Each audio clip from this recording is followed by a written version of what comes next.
25 years ago, an extraordinary movie changed the face of modern cinema. I was 11 years old when The Exorcist opened in America on Boxing Day 1973, and I can remember like yesterday the amazing reaction it caused.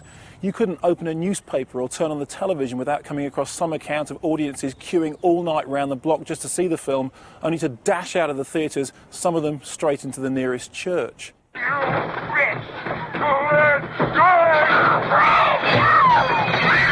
We meant to make a good movie, we meant to make a scary movie, but I had no idea that it was going to be that good or that scary. You left her alone, you die! Shut up! The effect was really searing on a lot of people because this wasn't just The Omen, it wasn't just Rosemary's Baby, it had a psychological, religious impact. It's not a film about Dracula. It's not a film about the alien. It is a film about people who live up the street. It's about a real street in a real town with real people living in it, in the house, and upstairs on the third floor of this house is a real little girl who happens to be possessed by a demon. All right, let's see what the... Keep away!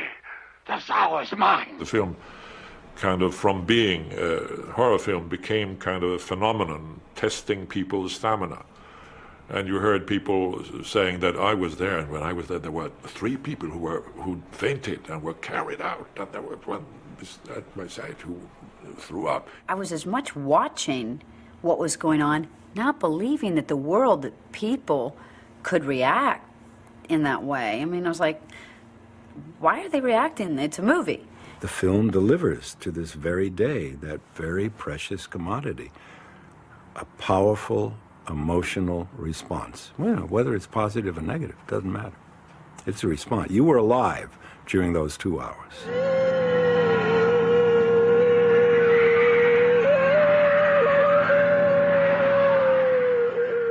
The story of The Exorcist is an enthralling one about the possession and exorcism of a young girl, not in some Transylvanian Netherland, but right here in modern-day Washington, D.C.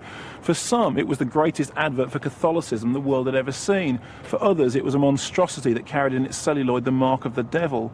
For me, as an 11-year-old not old enough to see the film, just watching the trailer was a nerve-jangling experience from which I have never fully recovered.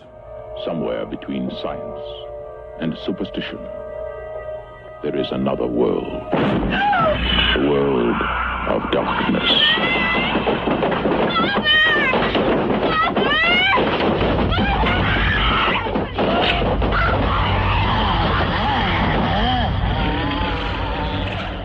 I started writing The Exorcist because I frankly was unemployed. Comedy writing, which was my forte, exclusively, had dried up.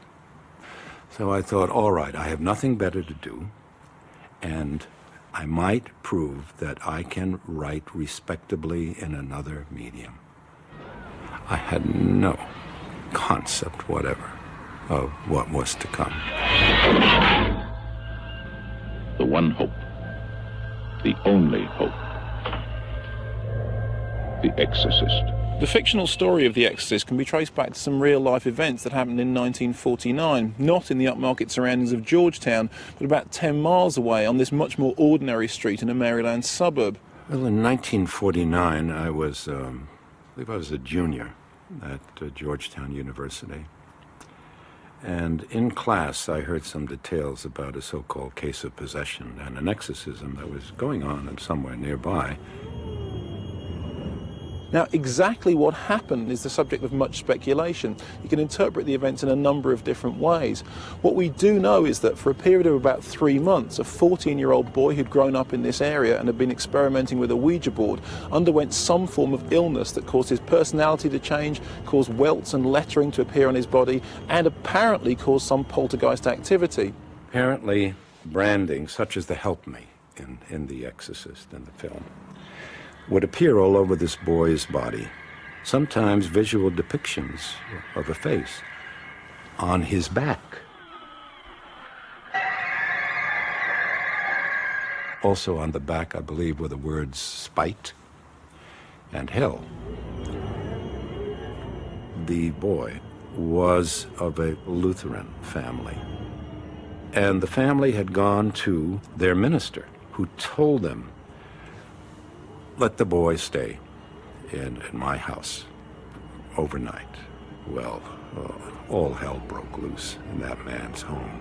He then said, look, I don't know what to tell you about this. The Catholics claim to be able to deal with that sort of thing, and you might go to a Jesuit priest. How do you go about getting an exorcism? When I first heard about this case, it struck me immediately that if one can demonstrate credibly the existence of evil spirits, now we're into spirits. I mean, if there are devils or demons, there can be angels, and at the very least, a spiritual dimension to intelligence. This is the cup of my blood. The blood of the new and everlasting covenant, the mystery of faith. My exploration, looking back on it now, didn't occur to me at the time, but my exploration of this subject matter and digging and digging and digging to find proof that, yes, this happened. This wasn't made up. This occurred, and we have no explanation for it. No one has yet to offer an explanation for it based upon the material universe. And that was all grounded in the terror of total obliteration of death. That's what that was all about. I mean, it was a personal pilgrimage of my own. Gave to your holy apostles the power to tramp underfoot serpents and scorpions. Many, many, many years later, it all came back to me, and I determined to write that story.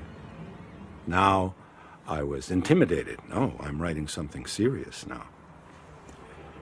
And dramatic. Some of their problems come down to faith, their vocation, the meaning of their lives, and I can't cut it anymore. Father Tom Birmingham was in the film and was the technical advisor. Taught me in high school. Anyway, I went to him looking for help. So I said, well, I'll work with you then if, on one condition, that you take it seriously. I don't want another Rosemary's Baby. I want somebody that really will confront the awesome problem of the evil in God's world. So we worked for a year before he wrote the first page. I'd written women in comedies, but I'd never written a woman in a real solid story. And so I cast about him, who do I want? I don't want someone who looks as though she might be a Stepford wife or was brought up in Salem. I want someone like my good friend, Shirley MacLaine. Here's a woman who is bright, and yet, in a way, she is just as ordinary as a supermarket shopping cart. So that you will not be prepared for this person to have a child who is possessed, or whom she claims may be possessed. I'm telling you that thing upstairs isn't my daughter. Now, I want you to tell me that you know for a fact that there's nothing wrong with my daughter except in her mind. You tell me you know for a fact that an exorcism wouldn't do any good. You tell me that! Novel is one thing where the imagination can work, but you put it on the screen and you objectify. I mean, this story was begging to be a flop and could easily have turned into a laugh riot. Every studio passed. They were just afraid. I wasn't sure there was a movie in it. I thought, this needs an honest director that is not Catholic, that is agnostic on the subject, and can give this incredible story such a sense of documentary reality that it will work. I had seen The French Connection, and I wanted Billy Friedkin.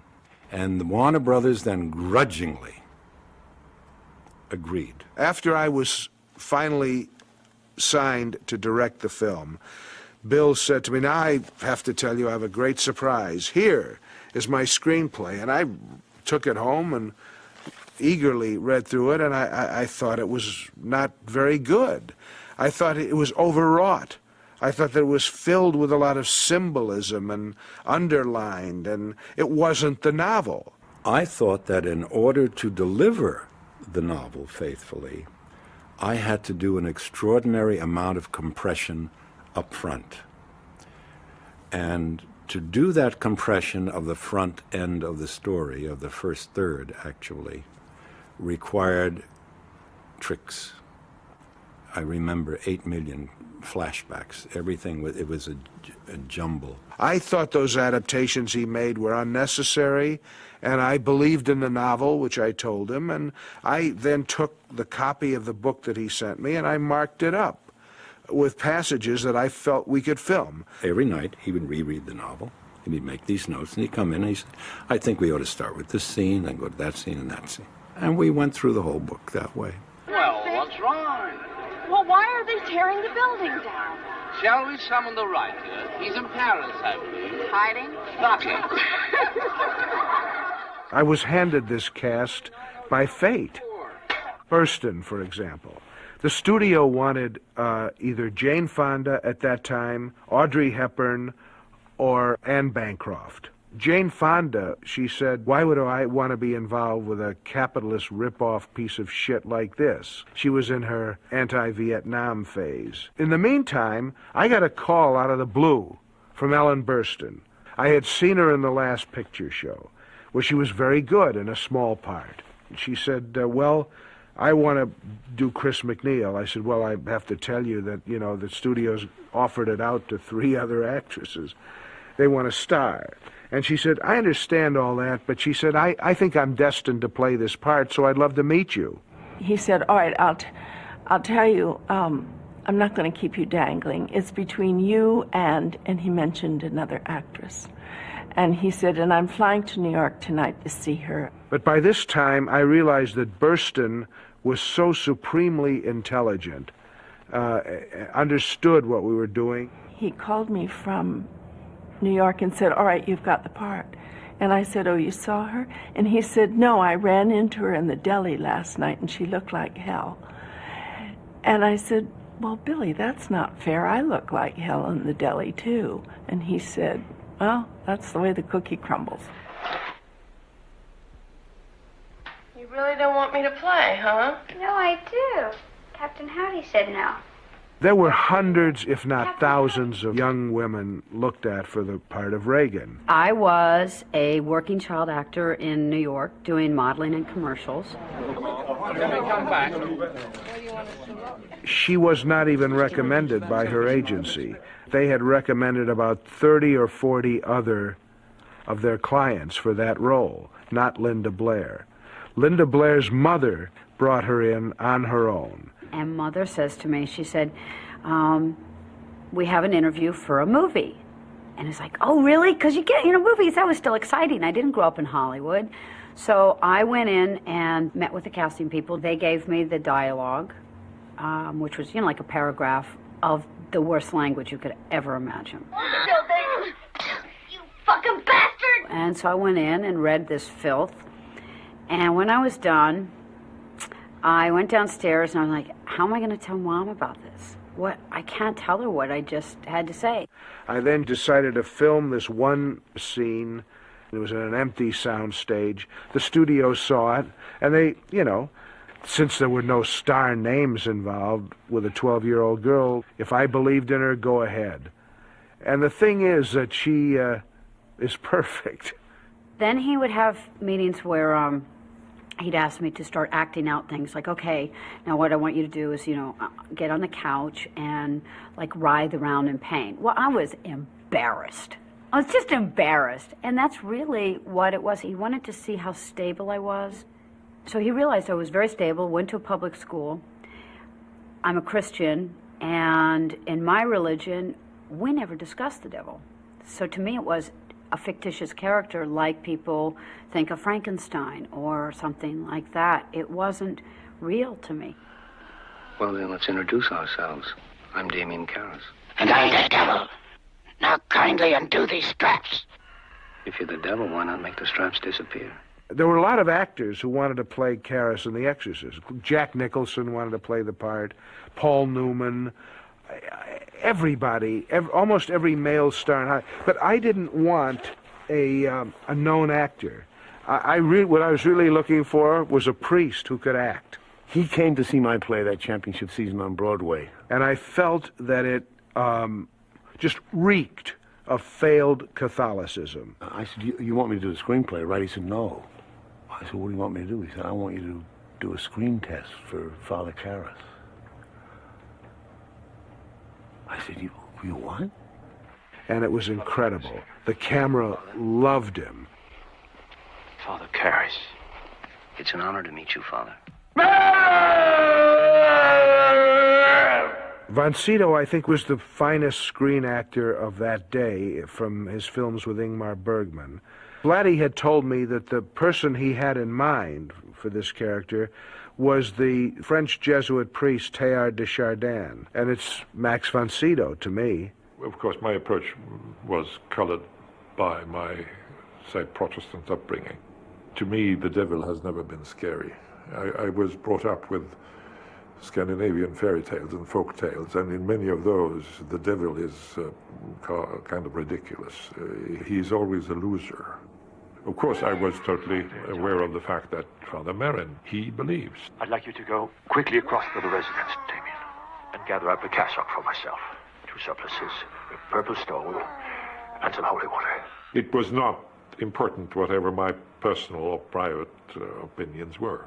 When I met with him, I realized how young he actually was. He had often played older in Bergman films, so we knew it was going to be a lot of makeup for him, but he was like a guaranteed performance. I believe we should begin. Do you want to hear the background of the case first, Father? Why? And then Billy thought to cast Tom Birmingham, Father Birmingham, as the president of Georgetown. You can't get that sense of genuine sanctity from an actor. And then I introduced Father Bill O'Malley to Billy. Billy fell in love with him for the part of Father Dyer. Friedkin hired him, and also Tom Birmingham, because they were priests, not because they were actors. They were kind of good luck charms, you know. How am I doing, you know? I had to ask permission from the provincial, and he kind of rolled his eyes toward heaven and said, well, why not? And he had read the script, so he knew that it was really trying to say something significant about religion. It wasn't just, you know, a scary movie. It was a movie that was talking about evil. The power of Christ compels you! The power of Christ compels you! It deals with very heavy forces.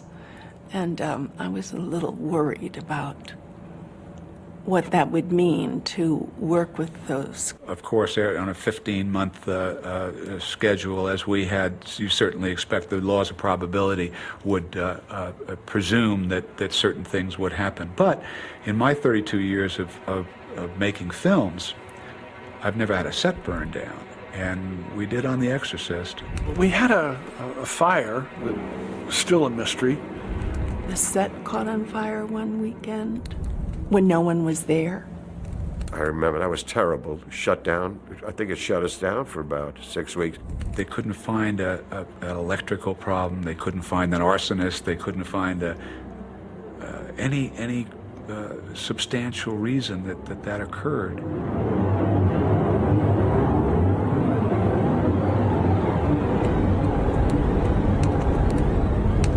When I was filming, I would go to this little restaurant, which was in the Jesuit quarters, and sit there and study my lines.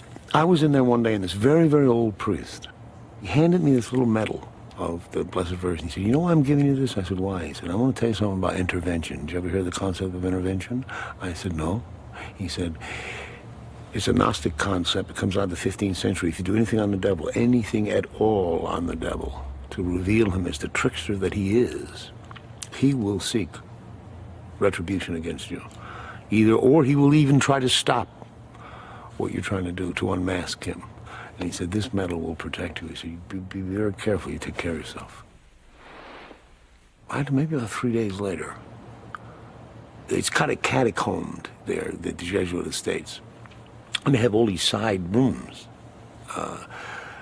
like little sitting rooms, maybe 4 or 5 of them when you walk down the hall. So I'm walking down the hall going to dinner one night, and I walk by, and on the periphery of my mind, I said, did I see a casket in there? And I walk back, and I look in the room, and there's this old priest in a casket, dead. Just through attrition, I think there was 3 or 4 people died. There were a couple of unfortunate deaths during the filming. There were 9 deaths, which is an enormous amount of deaths connected with the film. Some very directly, like the actor Jack McGowan, who gets killed in the film, completed shooting, and died. It's very simple. If you have a production that lasts 2 weeks or 3 weeks, nothing happens. But if you have a production that lasts for a year or 9 months, a lot of things have to happen. Accidents one way or the other. Max von Sydow's brother died. The assistant cameraman whose wife had a baby during the shoot, the baby died. The man who refrigerated the set died. The young black night watchman. And these weren't casualties from stunts or things like that. These were kind of men standing behind a camera all of a sudden, dropping dead. Of course, it always makes for great stories about what happens, if it was cursed or whatever. It's very good for publicity, but if you don't believe in devil, you don't believe in curses. Simple. Then Friedkin called me and said, would you come down and exorcise the set? So I said, no, Billy, no. I don't want to increase anxiety or anything like that. And we probably are not dealing with anything more than accidents of one kind or another. But what I will do is think of something else. So then I said, what am I going to do? I said, well, I guess they want me to do a Catholic thing. So I went down and I told them all, everybody was there, including the Teamsters, and Max von Sydow had just arrived. And so I gave them a blessing, and then I said, now I'm going to give you my own view of what it's like to do exactly what everybody in this room is doing. All of us are made in the image and likeness of God, and we all mirror him in some way. And what all of you are doing is marvelous. You mirror the creativity of God.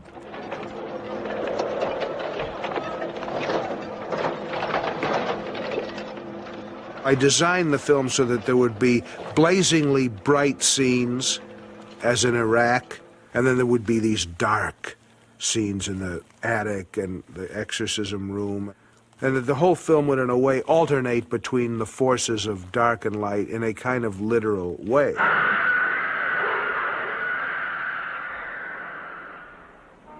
I went to school. I graduated from Georgetown. I then was stationed in the Air Force in Washington, D.C. for a time. I knew it.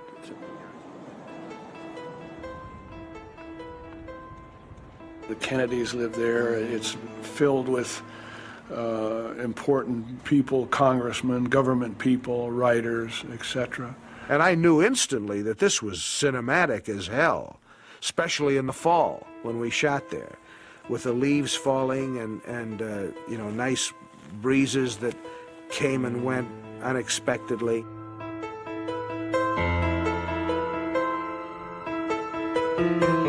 This is the precipitous flight of steps down which Father Damien Karras throws himself at the end of The Exorcist. He dies just about down there. When William Peter Blatty was a student at Georgetown University, these steps were known as the Hitchcock steps because of their slightly eerie quality. But over the last 25 years, they've become the Exorcist steps, a place where fans of the movie come from all over the world to take in the atmosphere, pay homage, and leave their mark.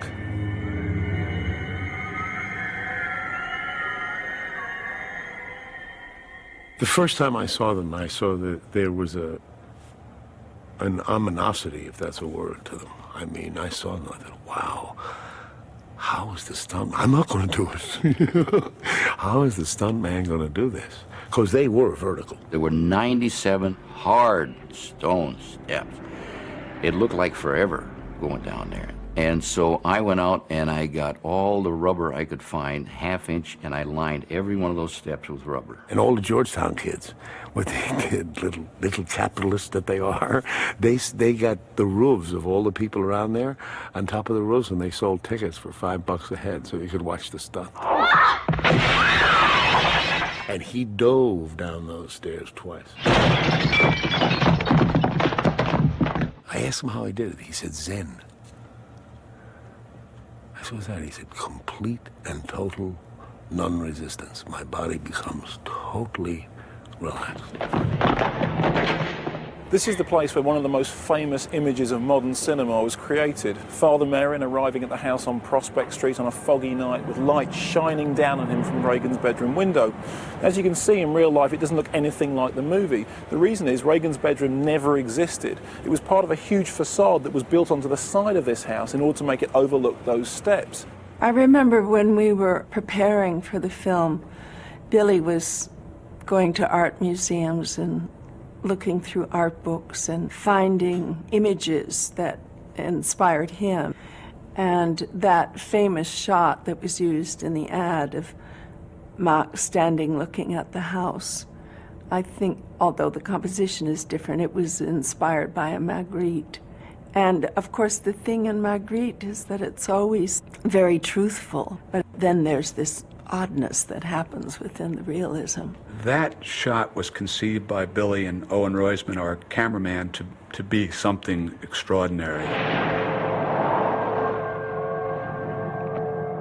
The shaft of light does everything. It's like an ethereal quality to it. The fact that he's silhouetted in it, the graphics of it, the whole thing, it just feels very spiritual and very ethereal. We just see this cab arrive, and now all of a sudden there's this huge spotlight, this shaft, aiming right at this person. So you know there's something special about it. Although the exteriors of The Exorcist were shot in Georgetown, the interiors were shot here at what used to be the Seacoast Studios in New York's 54th Street. It was here that production designer Bill Malley oversaw the construction of the entire interior of the McNeil house. This was a very preliminary sketch of the party sequence to show the skeleton of the house and what can be seen from room to room. We never thought about anything to do with a horror film. Even then, we were thinking of doing the dining room with the Chinese decorations and wallpaper and the screens we had here.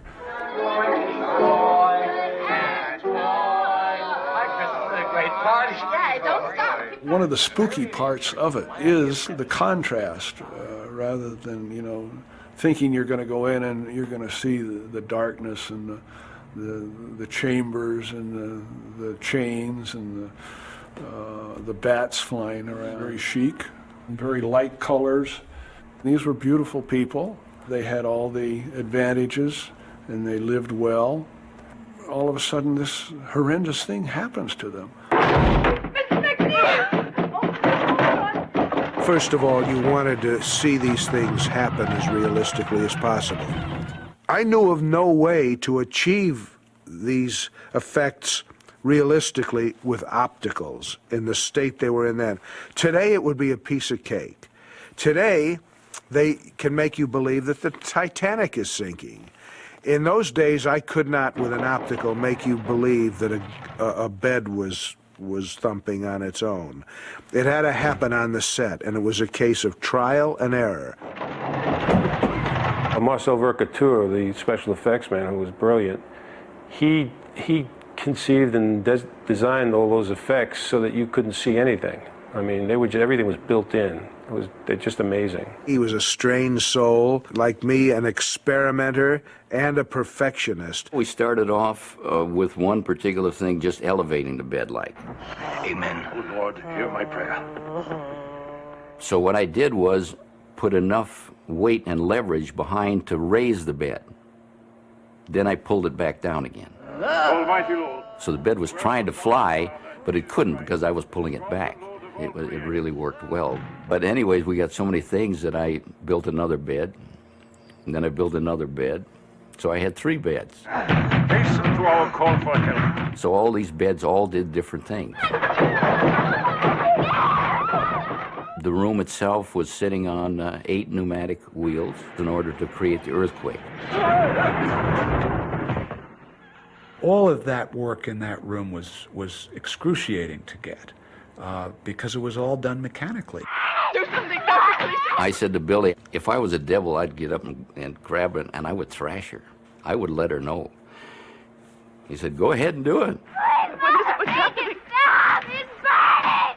It's a rigging that Marcel Vaucotier came up with that was a mold of my back, and it was like a hard metal. And then they had like a brace around my stomach, and then it was laced up on the sides. I had her completely strapped in, and I had her.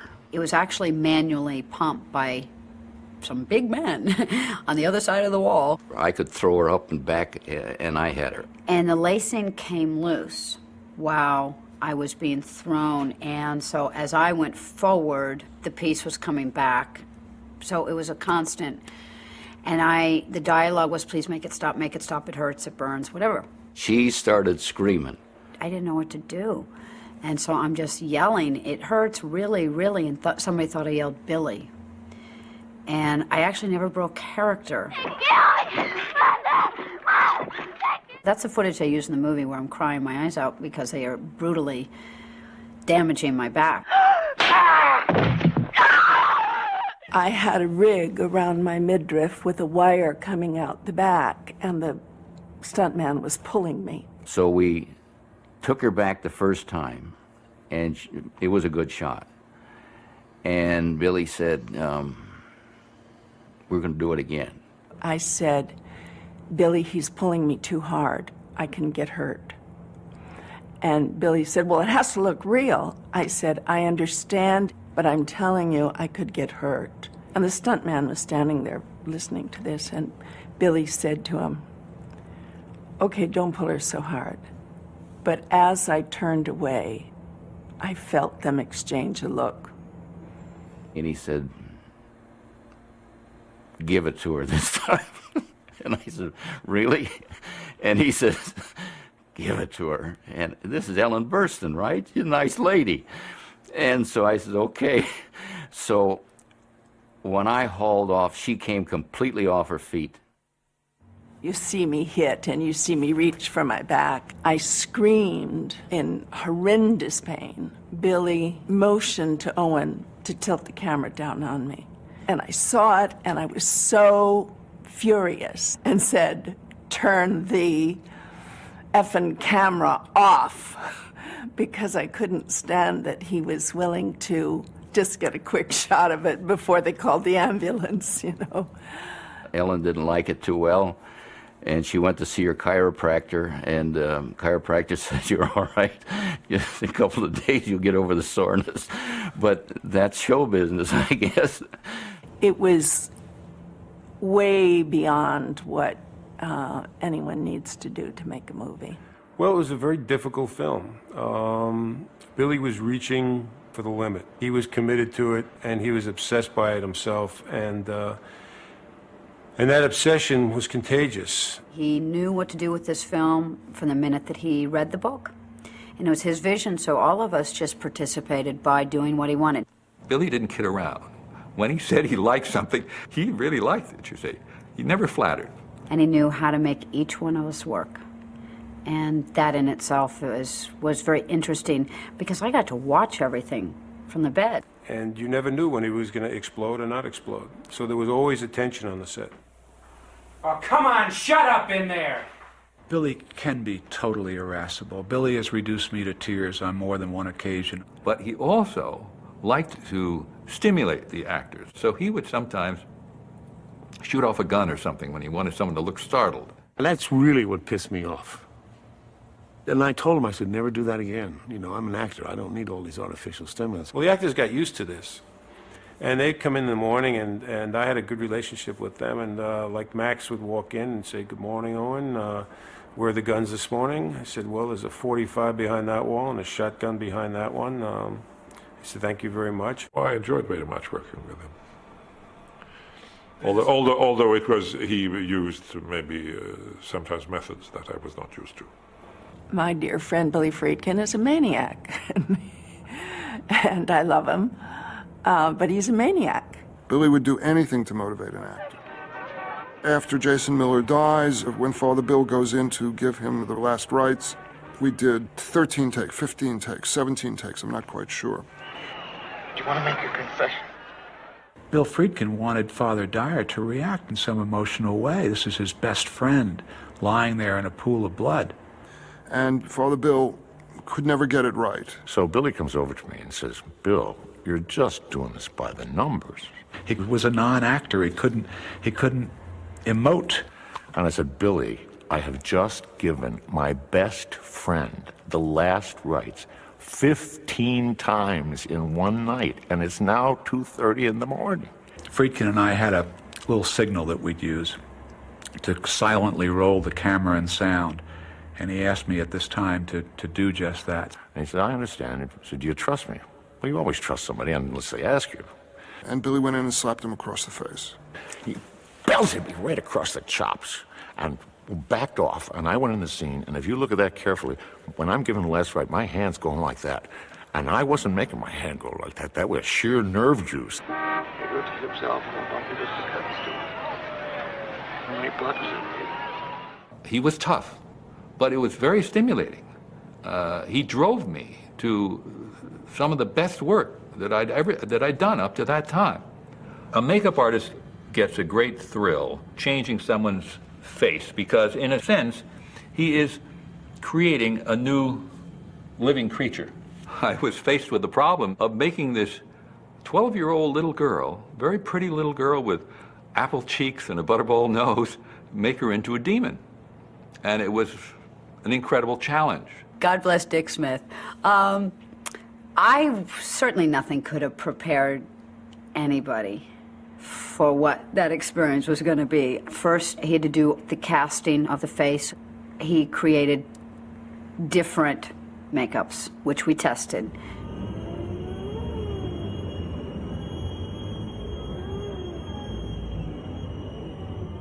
I think it was 6 different, all different makeups. The very first one I did was a all-out witchy makeup with a black wig and bushy eyebrows, and it was terrible. But it proved one thing, and that was that I could take this round face and make it look pretty horrible. So then it was a matter of kind of backtracking, and I tried. There were several other more moderate makeups. There was one that seemed to be promising. We filmed it, and Billy said, "It's no good. It doesn't work." And the reason, I had to agree, the reason it didn't work was because the dialogue of the other people in the scene didn't match this horror. One day I had the thought that the disfiguration that results in her face should come from something that Reagan did to herself. And I thought, what if in the scene where she's masturbating with a crucifix, we see that her whole face is streaming with blood, fresh blood, as though she had used the crucifix to scar herself. The makeup, once established, progressed. And here she's got even more wounds and stuff on her face. I had to keep making it worse. The cuts became kind of raised welts or scars, but I placed them very strategically. Almost like nightmarish shapes, but all growing out of the idea that she scarred herself with the crucifix, and these are gangrenous sores. And I changed her mouth. I thickened the upper lip, and I gave her a thick distorted, cracked lower lip that kind of drooped over to one side, and that twisted her mouth. And then he took a cast of my tongue. And so it was fit on my tongue perfectly, and it was just, I just had to ball it all up and stick it in my mouth. But I mean, it's horrible in the movie. It is, I admit. That's just a horrible, horrible thing to look at. To confront this cruel demon. And of course, the contact lenses were the other key thing. And Linda could never get used to them. So I had to put anesthetizing drops in her eyes before putting them in. What's that? It was a very painful process, and of course I had them in different sizes and shapes, and the big ones, the ones that whited out my eyes, were actually the most comfortable of all of them. I was concerned for Linda. I think we all were kind of concerned because she was young and innocent and not into this thing at all. She was just a kid that liked an ice cream soda in between and would laugh, and as soon as you said roll it, boom, she turned on this demon. Almighty Father, everlasting God, and Father of our Lord Jesus Christ. Even the stagehands would kind of cringe when she had to say foul language. No one was allowed to laugh. The fact that there were very few people on the set while filming allowed me to say the dialogue that I was being asked to say because nobody made anything weird about it, and I'm sure their ears must have just been like, oh my God. I do remember, though, Max is such a gentleman, such an aristocrat, really. You're It's unworthy. the first time the girl's going to say her dialogue, frequencies action. And Linda looks up to the beautiful blue eyes and that cherubic face and says, your mother sucks cocks in hell. And Max goes, cut. He said, I've just lost it, Billy. I've just lost it. So one day I asked her, I said, Linda, how do you feel when you have to say these lines? She says, oh, it's not me, it's Reagan. Her capability at that age of handling what she went through was remarkable, totally remarkable.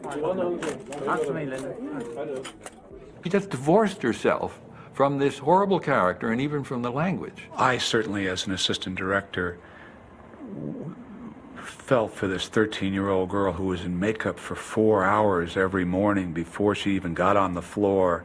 It took hours to light every shot, and so you couldn't keep Linda Blair or another 12-year-old in that rig for hours. Eileen Dietz was about 25 or 26 years old. She was the same size as Linda, who was 12. We'd light Eileen Dietz and get her out and put Linda Blair in to do the scene. So he may no longer hold captive listeners. There are a couple of shots that we did with Eileen Dietz where, like, she backhands the doctor and knocks him across the room and we're behind her. Obviously, Eileen's blow was much more powerful and believable. In the scene where she's masturbating with a crucifix, when the crucifix goes into the crotch area, that's Eileen Dietz. I didn't ever think they would allow us to film or exhibit the crucifix masturbation scene, and yet I couldn't think of how to do without it. I didn't understand what masturbation was at that age. So I didn't understand, there was a box and a sponge and Karo syrup with red food coloring. And that was between my legs. So I just had to put the cross into the box. That's all I was doing. I had no idea what it was until many years later. When I was writing the novel, I said, now I have come to the point where this woman, this non-believer, in desperation, is going to go to priests, to witch doctors. What on earth could drive her to that?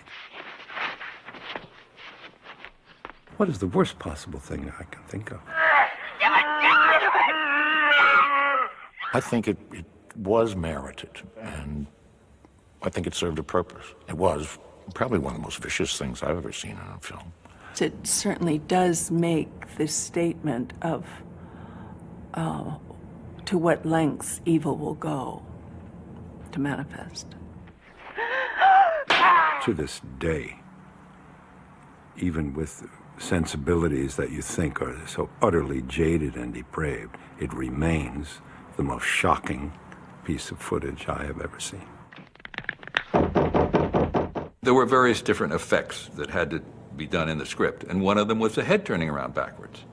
The only way to do it was to make a dummy and have a mechanical head. We sat down together, and Dick says, if you'll do everything on the inside, I'll do everything on the outside. The head and the torso are a rigid plastic because the head had to rotate smoothly. The only problem was going to be the separation.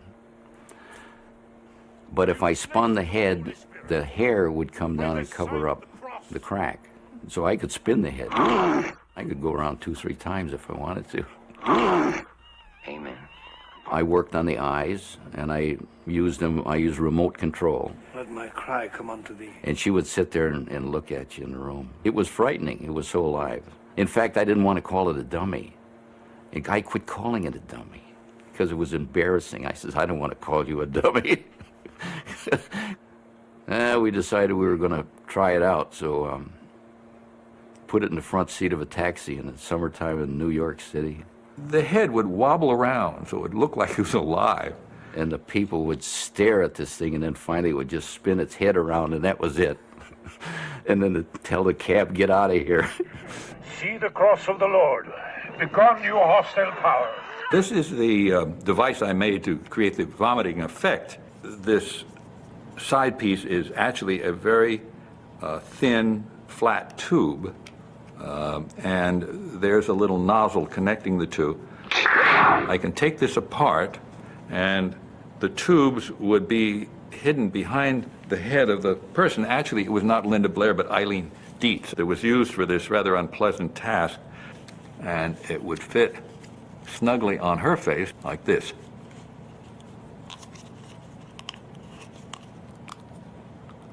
And then I connected these to a special pump that Marcel Vercouter had loaded with hot pea soup. I understood that what was wanted was a kind of diffused spray, not a single stream. And that's what we did. I didn't learn till years afterwards that in the editing, that Billy didn't like the garden hose type, and he wanted that blob hitting in the face. So it was matted in. That was one of the first optical things that was done. I was on the other side of the bed with my rig, and I'm supposed to hit Jason in the sweater. In the back of my mind, I'm thinking, geez, might probably better if they really hit me in the face, because it really...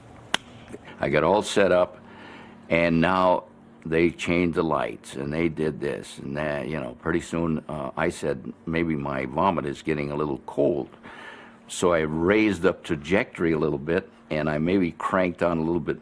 And anyway, when I let go, I hit Jason flush in the face. My momentary reaction was, I was a little pissed off. He went backwards, and he was, if he could have got a hold of me, everybody on the set went, oh. And I felt like, and so they said, clean Jason up and we'll do it the right way. So they cleaned him up, got him another sweater, and we shot it 3 or 4 times after that.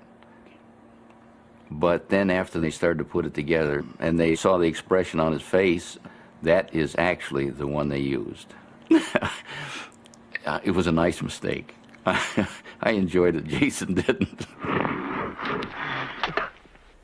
You remember in the little girl's room, whenever she went demonic, the room became extremely cold. And of course, how do you make breath show in a room? Today they can draw it in digitally. It's rather expensive, but it's less expensive than what we did. I got a hold of this refrigeration fella, and I built this giant cocoon. So we had 4 massive air conditioners, which we found we had to turn on all night, And by the time we got to the set the next morning, it was 30 or 40 below zero. He wanted to see the breath of the actors, and I think also in the back of his mind he decided that the extreme cold would really influence the performance as well. It was difficult to act and express facially emotions when your face was frozen, literally. The perspiration was freezing on my hair was frozen. One morning, we had a lovely surprise. We came in and found that there was like a thin layer of snow over the entire set. That somehow a lot of moisture had gotten into the atmosphere and it had condensed. Be silent! We're all there in our Arctic cold weather Eddie Bauer special, suits, and she's in her nightie. It's the power! Holy water! Was it cold? Yes. Did I like it? Not much. It's probably why I hate cold so much nowadays. I was cold, yeah. For the first time, I said to myself, you got principal actors, not in Alaska, not in an ice house, on the set in the middle of the summer in New York City, seeing breath. But every time Owen would turn his lights on to light a shot, the temperature of the room would increase. And after maybe an hour and a half of filming, the temperature would go above freezing, so you had to shut down, shut off all the lights, and build up the cold again. And this would go on, for days and days and days and days. We were in that cold room for 60 days. The head of production of Warner Brothers came in from time to time, flew in to see why it was taking us so long to do this, and he would stand in the back of the set just shaking his head with his mouth. He couldn't believe, and no one really could believe this was going on or that would ever produce anything like a believable result. When the arduous process of filming was completed, William Friedkin brought The Exorcist here to the appropriately numbered location of 666 Fifth Avenue. It was here that a team of editors laboured to whittle down over 200 days of shooting into a coherent 2-hour movie. We approached The Exorcist not like a horror film. It was more of a combination of Billy Friedkin's background of being a documentarian as well as a theater, a director, and a live director.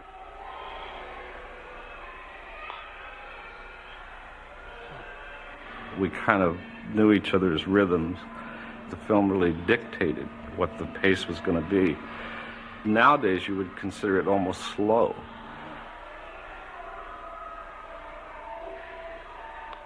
It would be slow and methodic, and all of a sudden, things would happen, and it would just, all hell would break loose. And the film doesn't feel long because it's constantly bombarding you with things, and then it would let you breathe, and then it would bombard you again.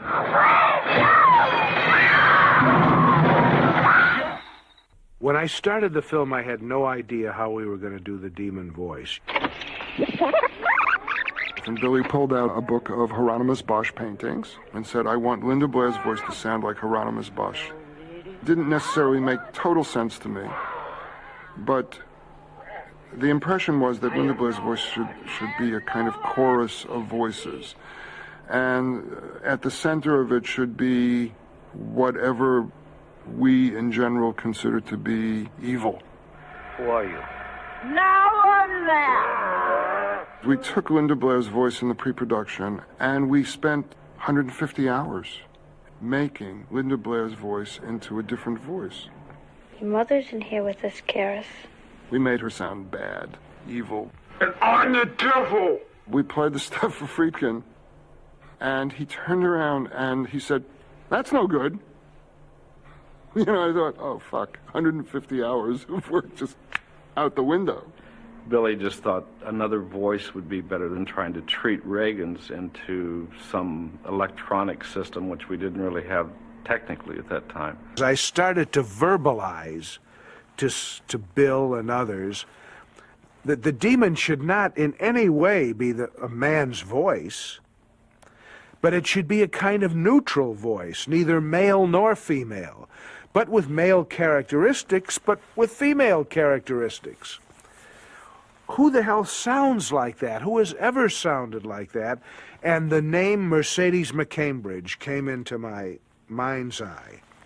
She was a great actress and had this most distinguished voice. We gave her raw eggs and whiskey, and she started chain smoking, and I lashed her to a chair. Now kindly undo these straps. The most curious things would happen in her throat. Double and triple sounds would emerge at once. Wheezing sounds, very much akin to what you could imagine a person inhabited by various demons would sound like. Basically, she performed it under great duress, and I was like stunned at what she put herself and allowed me to put her through in order to accomplish this.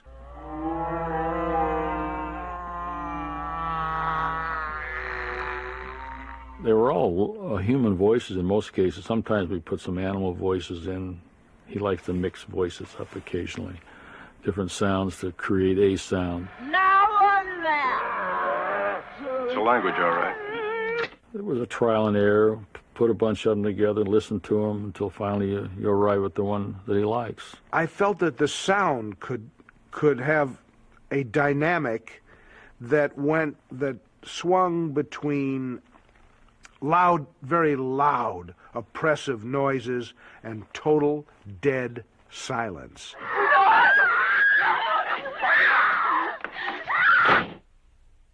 I don't think there was anything like it, sound-wise, up to that point where everything was just super exaggerated. It took 16 weeks to make this track, and we did a lot of experimentation with various noises. You just play it against the picture and see what happens, and create what we call the mohawk, which is the mohawk is like when two dogs see one another and all of a sudden the hair goes up on the back of their neck, bad vibes. And well, there's certain music that does that. There's certain sounds that do that.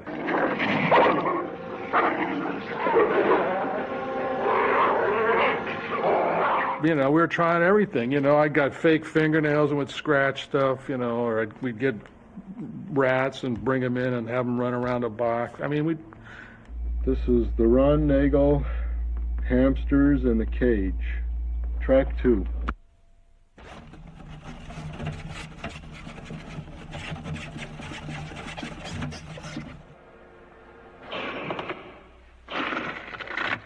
Took a bee and did, what every kid does with insects, puts it in a jar and punches holes in the top, and the bee started buzzing around, and I just stuck the mic there. Sometimes they would be processed. So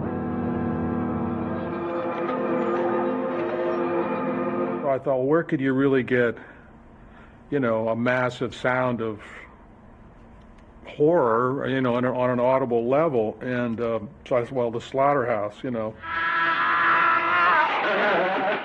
I saw a film called El Topo, and I said to my production manager who did that sound, he said, there's a guy named Gonzalo Gavira. He spoke not a word of English, but we brought him in here and showed him the film, and he was flabbergasted. He didn't understand any of the words, but he got what was going on.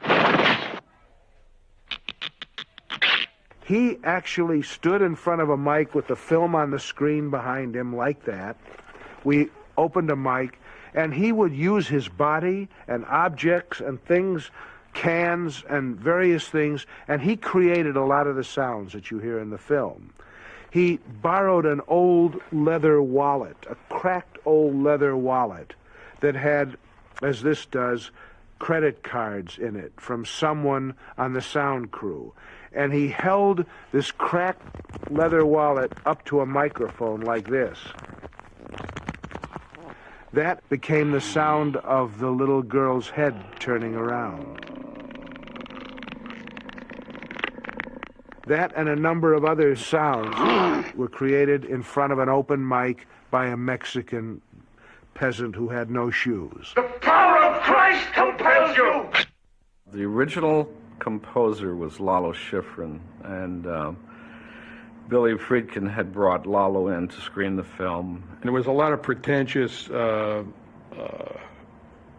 booga about, the kind of presence or feeling or vibe that the music was supposed to have. Lalo said, "Trust me, it'll be wonderful." So he went away and he wrote the score of The Exorcist. When the time came, it was like, I don't know how many people were out there, like, 100 of LA's finest musicians strike up the band. And anyhow, Lalo's sitting there with his chest out, and they play this score. It's a beautiful score, but it was all over. It was kind of a silence. And it was like, get this fucking Brand X Stravinsky out of here. I mean, he went ape shit. Billy did. So they stopped the recording right in the middle. I mean, you have 110 guys standing there, and you just say, go home. And fired him right there on the spot with his wife and his agent and everybody. I mean, it was like, look, that's it. And Billy says, give me that music. So we took the music off the recorder, handed it to him. He ran out in the front of the Tadeo and threw it across the street into the parking lot. He said, that's where that music belongs. Billy said to me, did you ever hear of a record called Tubular Bells? I said, yeah, Mike Oldfield. He says, go up and get that. After cutting the opening sequence of Iraq, we kind of went through the whole film and repaced it. Looking at it, I thought, well, there's a lot of exposition, basically, that you really don't need because it's slowing the film down, like taking a walk with Reagan through Washington, seeing all the monuments. Sequences like that didn't pertain really to where this film was going. Chris McNeil. Please go away. I'm Father Karras. After 2 years of working on the movie of The Exorcist, William Peter Blatty found himself pleading with William Friedkin to leave certain scenes in the final cut of the movie, scenes which Blatty thought were essential, but Friedkin found superfluous.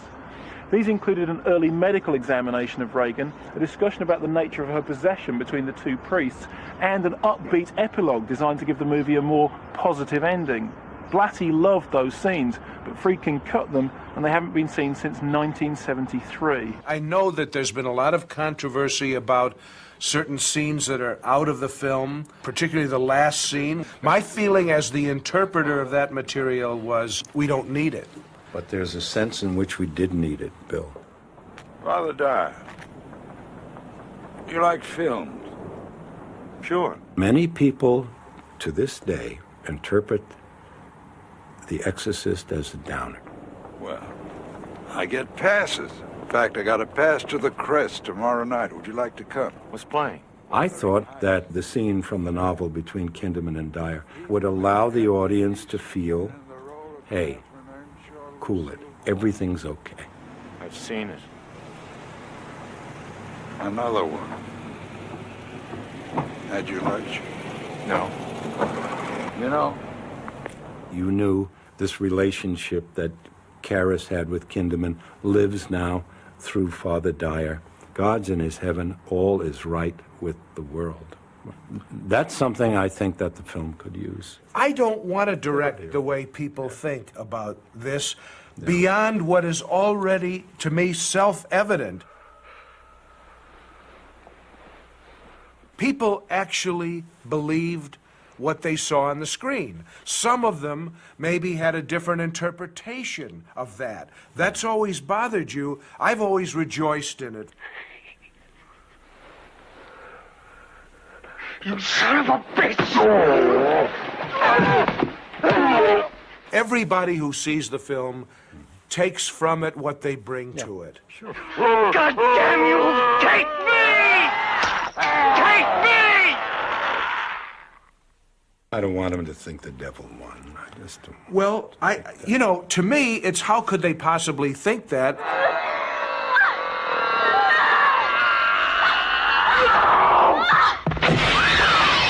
Because this relates to certain other cuts in the film.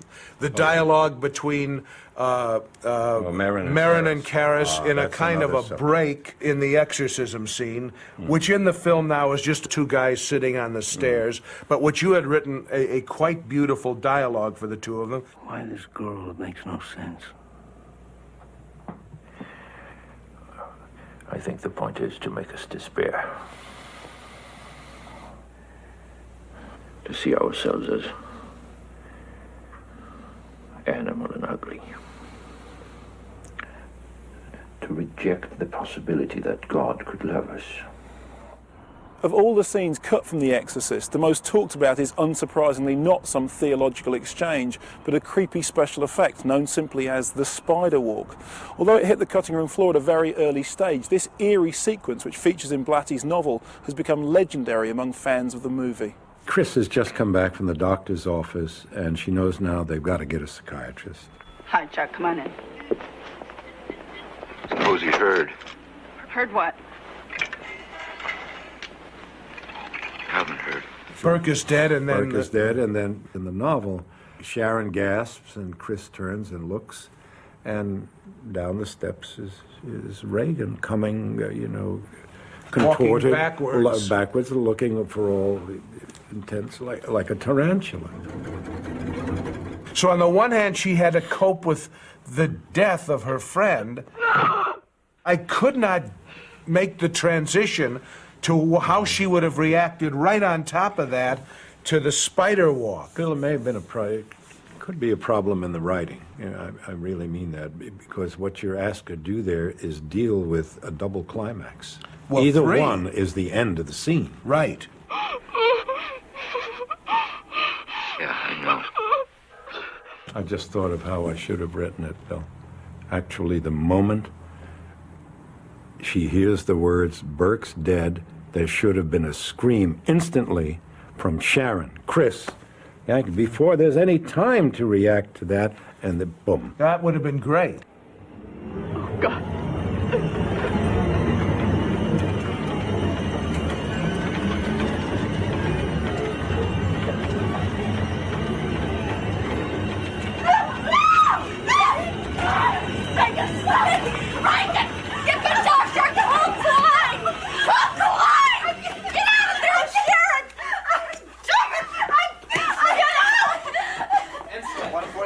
Take 2 on site. Billy stayed in New York, and I had to go to the screening. And it was the first time anyone had seen the film but the filmmakers. And there was only 5 executives allowed to come to the screening, and there was a guard at the door. We all look at the movie, and it's a shocker. It's a shocker. All the executives got up and they just looked at each other and didn't know what to say. There was one gentleman, a high-level executive, who suggested that it might be best if we shelved the film and never distributed it. They were really, I think, torn about the power of it. He thought it was just totally obscene and should not be shown to people. And they said, we have to call Billy Friedkin right now, and they all just walked out of the door. They talked about it for about 5 minutes and shut down that idea. The next thing I heard, Billy was on an airplane coming to Los Angeles to finish the film. If they didn't like it, he was going to stay in New York. The first time I saw the film was at a sneak preview, and I sat next to Billy. And I remember we held hands and practically broke each other's fingers with the tightness of the grip. The film started, it's just a natural opening with the Iraq sequence, a la kind of documentary feeling. And it gets into the Georgetown, and it gets a little more intense. Who are you? There was a moment where the whole audience together went, oh, like that. And I realized that everybody had been holding their breath together. There was a lot of disturbances early on in the movie, a lot of noises and strange reactions happening. I saw a woman walk from, she must have been in the 3rd row, walking up the aisle, a little unsteadily, with her hand to her head. And when she got close enough, what I heard her saying was, "Jesus, Jesus, Jesus." People started screaming at the screen. They started hiding and ducking, and some people were running up the aisles to get out. And when it was over, nobody applauded. Everybody just sat there. They didn't know what they had seen. And my heart sank. I said, we're dead. We're dead. 7 or 8 of our top executives are seated alone in the theater. Joe, what What happened here tonight? I don't know, fellas. Why were people running up and down the aisles? They were getting sick. What do you mean getting sick? They were getting sick physically. They were throwing up. Okay, what else happened? Fellas, I don't know what happened tonight. I saw the same film. All I tell you is the other 900 people who saw this film are all congregated outside this theater, talking. Not one person has gotten in their car to leave yet. That's what you got, fellas. That's your movie. They didn't know if it was going to be an art house film or a little horror film or whether they were going to take a bath. You know, they really didn't know what they had. And until the public started telling them what they had.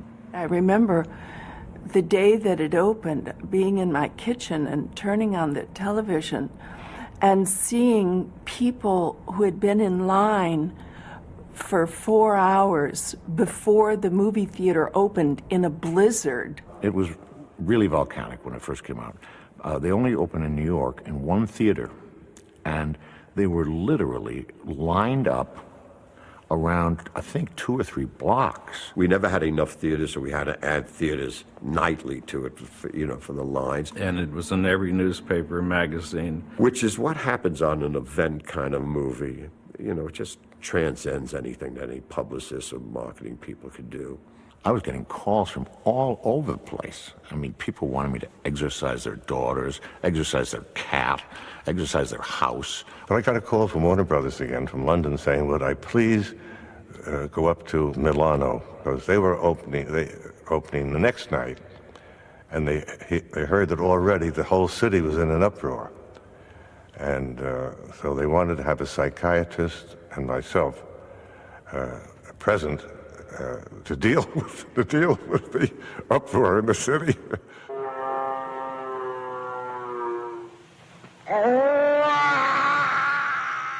It has a very strong impact, and if you are, how should I say, if you have a lively imagination, anything can happen with a film like that if you're not prepared. Billy Graham said publicly at the time the film was in the streets, there is a power of evil in that film, in the fabric of the film itself. I have great respect for Billy Graham. I thought that one of the most foolish statements I've ever heard. I would have attributed it to senility, except he was only 39 or 40 at the time. There is an evil in this movie, but it forces you to confront it. It doesn't pussyfoot around it. Yes, I think there is evil in the film, and it was intended that there be evil in the film. And yes, I think that there is good in the film, and that was intended too, and good does win. I have no doubt, strangely enough, paradoxically, if you will, it has been a force for good. It, among other things, it did do what I wanted him to do in the first place, to awaken people to the full dimension of the problem of iniquity, as the theologians call it. But I was also very happy, as I told you, that he also pointed out the mystery of heroic goodness, of extraordinary goodness. From my point of view, is their message? Yes, which is to follow a positive spiritual walk in life. We're only here for a short period of time. Can you go the wrong way? Absolutely. This film shows you that.